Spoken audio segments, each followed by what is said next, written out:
Good evening, Lake Orion. Welcome to History Now here on ONTV. I'm your host, Anthony Taormina. I want to talk this episode about a topic that does not get covered in World War II very much until very recently. It's starting to get a lot more covered. It's the Middle East in World War II.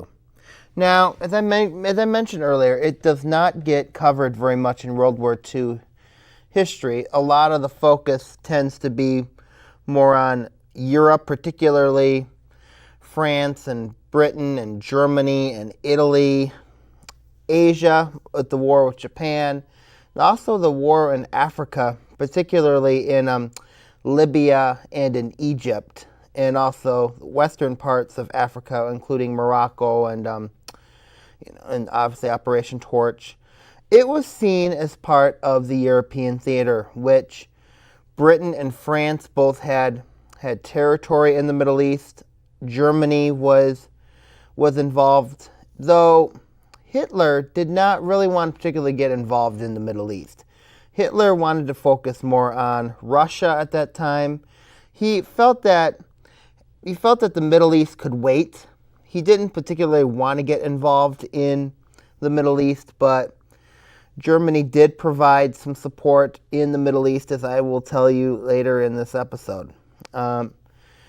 The participants in this war, obviously made mention of the European participants, which was Great Britain, France, and then also Germany, but also there was a lot of Middle Eastern components to it too. You had Iraq, you had Lebanon and Syria, and then you also had Iran, which at the time it was Persia until 1935 when it was called Iran, which in German is like the masters of the Aryan race in Persian. So I want to talk about the role of, first of all, of Turkey. Turkey is often seen as the gateway to Europe or the gateway to the Middle East. They're right in the middle between Europe and the Middle East. Now, Turkey fought with the Germans during World War I as part of the Ottoman Empire. And in the war, World War I was very vicious in the Middle East, with often the British and the French fighting the Ottoman Empire along with support from the German Empire. And it was very, very devastating. It caused independent movements in the Ottoman Empire, particularly Turkey. And they also wanted to make sure that something did not happen again. So President Owanu, who was the president of Turkey, his foreign policy leaned with Britain and France. He was very, very much indebted with them towards allowing them to gain independence from the Ottoman Empire. But he also had trade with Germany. 49% of Turkish trade went with Nazi Germany. Now, Turkey also had a formal treaty of alliance with Great Britain and France, which meant that Turkey was obligated to ally with Britain and France in the event of a war. But Turkey also wanted good relations with Germany. They feared the Soviet Union. At that time, the Soviet Union wanted the Turkish Straits, and Turkey was not willing to fight the Soviet Union in a war for the Turkish Straits. Now, the Nazi-Soviet Pact of 1939, that solidified that fear that there was going to be a secret agreement between Germany and the Soviet Union that was to give the Soviets, or to give Stalin, the Turkish Straits. And that was something that Turkey did not want. But Turkey did not want to fight a war, and as a result, they stayed neutral throughout the war. Even during the fall of France and Italy, who got involved in the war, which caused Italy to get involved in the war of the Mediterranean, Britain wanted Turkey to join the war, but Turkey refused to join the war and stayed neutral, and that caused some friction between Britain and Turkey. However, Britain and Turkey were also trading partners at that time, and Britain ended up buying numerous amounts of goods to Turkey and storing it in Turkey. So that after the war, Turkey benefited from economically benefited from, was able to sell off a lot of goods because Britain was buying those goods and keeping them in Turkey. So Barbarossa, which was the German invasion of the Soviet Union, actually disturbed Turkey, because even though Turkey was respectful to Germany, Turkey feared that a German defeat would cause Soviet domination throughout the world and it was no secret that the Soviet Union wanted the Turkish Straits. And so Turkey entered into a relationship with Germany. Turkey was at that point one of Germany's biggest trading partners. And in June 1941, they entered a non-aggression pact and also signed a trade agreement. One of the biggest things that Germany and Turkey were trading was Germany needed Turkish chrome. And Germany was supplying weapons to Turkey in the event of a possible war between Turkey and the Soviet Union. Chrome and also ore were very important trading points for Turkey. Now, Turkey was also trading with Great Britain, who also, as I said, was buying, and they were also storing goods in Turkey. So chrome and ore were major sources of mineral and those were something that Turkey had and sold to both countries. In 1944, the trade between Germany and Turkey was halted because of Allied pressure. The Allies really wanted Turkey to join the war and also join the United Nations.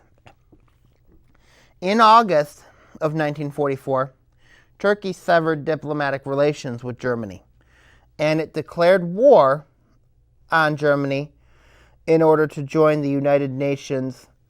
And as a result, Turkey benefited. And they had very strategic diplomacy. They're very opportunistic.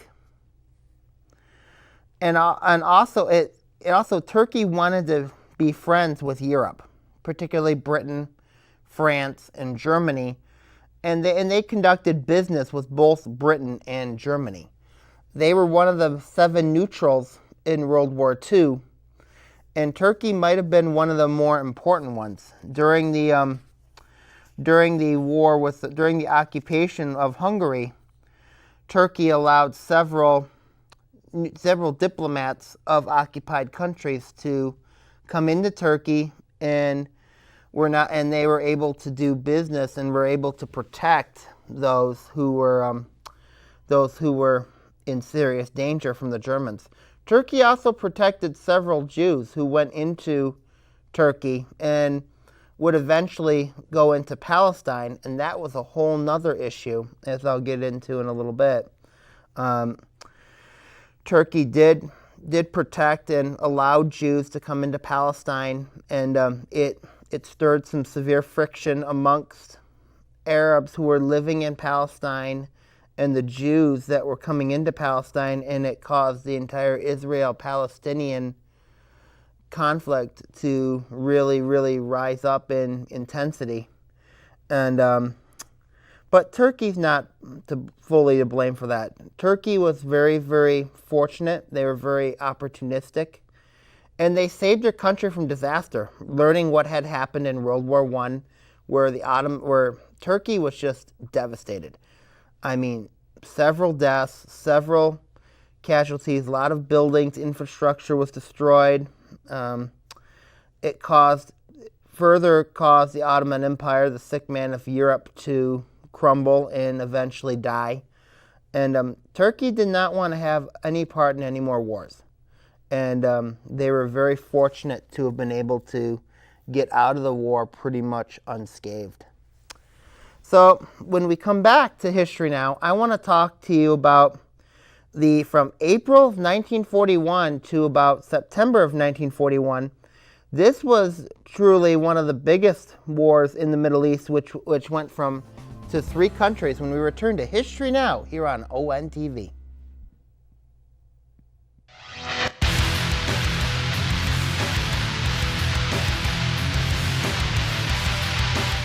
Hello, Oakland County. This is Anthony Taormina. talking OAA Now. In it, we'll talk various stories ranging from the state to Oakland County teams affecting the OAA. Catch us here on OAA Now.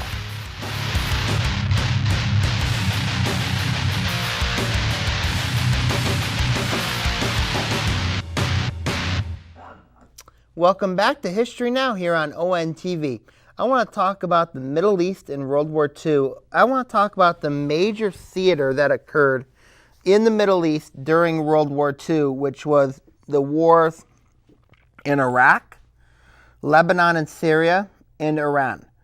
Now, a lot of times, Middle East historians will add the conflict of Libya and Egypt into the Middle Eastern wars, but in this case, I want to talk about the Iraq, Lebanon / Syria, and Iran because they all go together. They all were one major front in the war and ultimately played a role in the Middle East as far as like the preventing the Nazis from going into the Middle East outside of Turkish neutrality, and also what was going on in Egypt and Libya. In Iraq, Nouri al-Said was the Iraqi prime minister at the time of the war. Britain was also controlling Iraq, giving Iraq its independence, but also Britain was Iraq's biggest trading partner. There was the British Oil Company that was there. And a lot of Iraqis resented British control over Iraq. They saw Nouri al-Said as a British puppet, and Iraqis were truly, really wanting independence from Great Britain, which Iraq would be able to get more of its independence after the war. Now, Rashid Ali, at that time, he was the Iraqi prime minister. He was very much an Iraqi nationalist, and he was also very anti-British. He ended up taking power in a coup in April 1st, 1941, which forced Nouri al-Said to go into exile. Now, there was warning signs, particularly from Saudi Arabia, who was also a British ally. They were encouraging Iraq to remain a British ally and not ally with the Germans. Rashid Ali preferred a relationship with the Germans and the Italians, and he would welcome them into Iraq. Now, another major figure was coming into Iraq at that time. He was the Grand Mufti of Jerusalem. He wanted to have an Arab Middle East. He wanted to have an Arab state in Palestine. He wanted to get rid of all the Jews that were in the Middle East. And he was willing to do business with Germany. So he ended up allying with Germany. He met Hitler on a couple of occasions, and they both agreed that he was to be this champion, this Arab champion to the Arabs in the Middle East. Now, I made mention Ali took power in a coup, and Britain did not want this to happen. Britain did not want to leave Iraq. They were afraid about the oil. They wanted to establish an area in the Middle East, and Iraq was seen as their territory in the Middle East. Whereas Lebanon and Syria were seen as France's, Iraq was seen as Britain's. So Britain was already undermanned because the British were fighting the Nazis and the Italians in Europe and Africa. They were also fighting the Japanese in Asia at that point. Even though Japan did not get involved in World War II until December of 1941, Britain was exhausted. Britain was fighting essentially on her own. France had fallen, and they were very much undermanned at this point. So a lot of Britain's colonial partners, Transjordan, which was Jordan, which was also a British colony at that time, and then also you had troops coming in from India who were allying and aiding the British as well. So they were getting into Basra. The forces landed in Basra, mostly British and Indian forces. Rashid Ali demanded that the British get out of Iraq. Britain refused. So they sent a major force into both Baghdad and to Basra. And the British and the Indian forces, much more advanced, much more equipped, ended up crushing the much bigger Iraqi army. Now, Rashid Ali was expecting support, much more bigger support from the Germans. However, their support was limited to Syria and Lebanon. The British saw this, and they decided after taking over Iraq, they were going to go west to Lebanon and to Syria.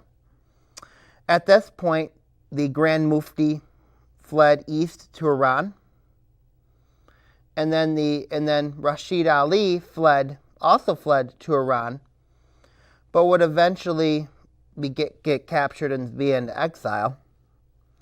So, and then Nuri al-Said returned to Iraq, where Iraq would stay a British protectorate for the rest of the war. So now the battle moves west. It moves west to Lebanon and Syria. Both of them were both French mandates. There was also strong nationalistic issues with France. Both of them wanted independence from France, both Lebanon and Syria. As a result of these independent movements, the French would dissolve the parliaments in both Syria and Lebanon, further causing friction between the Syrians and the Lebanese living in their respective countries and the French. Now, the fall of France caused a lot of uncertainties in Syria and Lebanon. At this, who was going to control France? Was it going to be the Free French, or was it going to be Vichy France? The Vichy leadership moved in and quickly gained control of Syria and Lebanon. Now, this was different because most of the French colonies were supportive of the Free French. Just in this case, the Vichy leadership went into Syria and Lebanon, just like they would go into Tanzania and those areas in Western Africa, into Morocco, and controlled those areas. Vichy leadership controlled Syria and Lebanon and established their rule. They allowed German and Italian Air Force to come into those countries and use their ports. In June of 1941, the British, the Indians from India, the Transjordan, and the Free French troops, a combined group, invaded Syria and Lebanon. There was fierce fighting in Beirut and Damascus. The resistance was very strong from the Vichy French. But in this case, the British and their allies were far more stronger and were able to take down the Vichy French in Damascus and in Beirut. Now, once the British got back Syria and Lebanon, the French wanted their mandates back, the Free French, but the British refused, allowing Syria and Lebanon, much to French reluctance, gain their independence. And just like Syria and Lebanon would become individual countries. Iran was next. Reza Shah, who was their Shah, declared neutrality quickly once the war started. They were anti-British, but also anti-Russian. They were also Germany's largest trading partner. The Shah saw both Russia and Britain as both imperialists. They enjoyed Britain and Russia being on opposite sides until June 22nd, 1941, when Operation Barbarossa, Germany invaded the Soviet Union. It caused the British and the Soviet Union to be allies. Didn't go over well for Iran. Now, their two biggest rivals were now allies. The goal was the transport to support the USSR, particularly by sea, and to protect the oil fields, particularly in the Straits of Hormuz. So there was massive pressure on Iran by both Great Britain and the Soviet Union, and Reza Shah did not back down. He refused to expel the German diplomats, which was about like 100 so from the country. But that didn't matter to Churchill or Stalin. Both wanted to have a base to where they could get goods or weapons into the Soviet Union. So in 1941, the Soviet Union invaded from the north, the British invaded from the south, and it was a fight for only 2 days. The Iranian troops fought for 2 days, where the British would occupy Tehran. Reza Shah resigned. His son Mohammad Reza became the Shah. Reza went into exile in South America. And as a result, that essentially ended the war in the Middle East. Now, the impacts of World War II in the Middle East were far more significant. Iran became an ally of the United States and Britain, much to the chagrin of the Soviet Union. Iraq, Lebanon, and Syria became countries of their own. But we also see this new country began to form in Israel. And they formed it right in Palestine. And it caused severe friction between the Arabs, who wanted Palestine as their own state, and Israel, who wanted their own Jewish state. And it resulted in massive wars between Israel and the Arab states, particularly those who supported Palestine, which the majority of those in the Middle East did support. The Grand Mufti was still very much wanting an Arab state in Palestine, but it triggered the Israeli-Palestinian conflict, which in many ways still continues to this day. Now, the Middle East became a theater in World War II, an indirect theater, because Hitler did not want to fight in the Middle East until much later, once the Soviet Union was defeated. But it became an indirect theater, and it became a beneficial distraction, particularly for the British, who, if you look at it, the British were one of the clear victors in this conflict, because it allowed them to basically establish control in the Middle East, but they allowed these other countries to decide for themselves, particularly Iraq, Lebanon, and Syria. And you see these Arab movements, these Arab nationalist movements, begin to rise up and eventually gain independence in their respective countries. So that'll do it for this episode. And I'll catch you later. See you soon. Take care, Lakewood. Have a good evening.